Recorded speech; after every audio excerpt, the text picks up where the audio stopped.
Welcome to English with Ammy. Hey everyone, and welcome to the Explainer.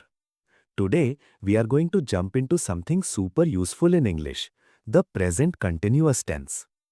Sounds kind of fancy, right? But really, it's just how we talk about what's happening, well, right now. So think about it for a second. How do you talk about something that's happening at this exact moment? If you had to describe what you're doing right this second, what words would you actually use? Okay, here's our game plan. First, we'll figure out what this tense even is. Then we'll look at the super simple formula to build it. After that, we'll check out some examples, cover the matching rules, and then it's your turn to try. Ready? Let's do this. Alright, first things first. What is the present continuous tense? You know, it's really just the name we give to talking about actions that are happening while we are talking about them. It's the now tense. So how do we actually put these sentences together? Well, the good news is there's a really simple formula for it. Let's break it down. So here's the absolute key takeaway. This tense is all about what's happening right now. Not yesterday, not tomorrow, but in this very moment. The formula is like a three-part recipe. Super easy. First, you need your subject. That's just who or what is doing the thing.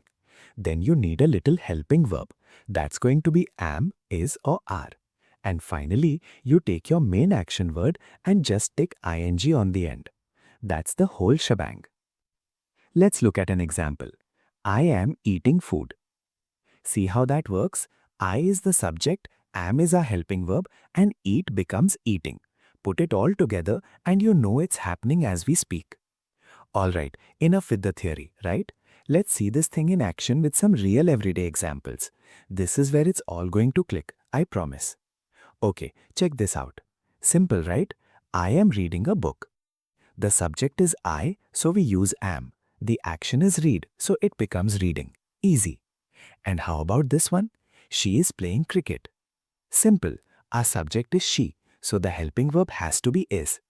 And look, it's the exact same pattern here. He is drinking water. The subject is he, so again we use is. You're starting to see how this works, right? But wait, what if we are talking about more than one person, like here? They are watching TV. When the subject is a group like they, we switch that helping verb over to are. And it's the exact same thing for this one. We are writing homework. We means a group, so we use are. Makes sense, right? And hey, it's not just for people. You can say, the dog is running. The dog is a single thing, right? So we go back to using is. See, there's a really clear pattern here. Okay, so you've seen the pattern. Now let's just lay out the rules nice and clearly so you know exactly which words go together. This chart makes it super simple. I is special. It always gets am.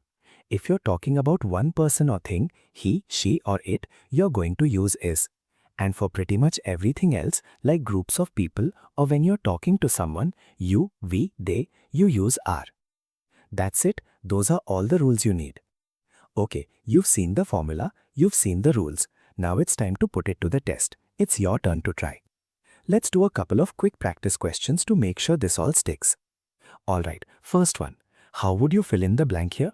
She play cricket. Think back to that rule for she. I'll give you a second. Did you get it?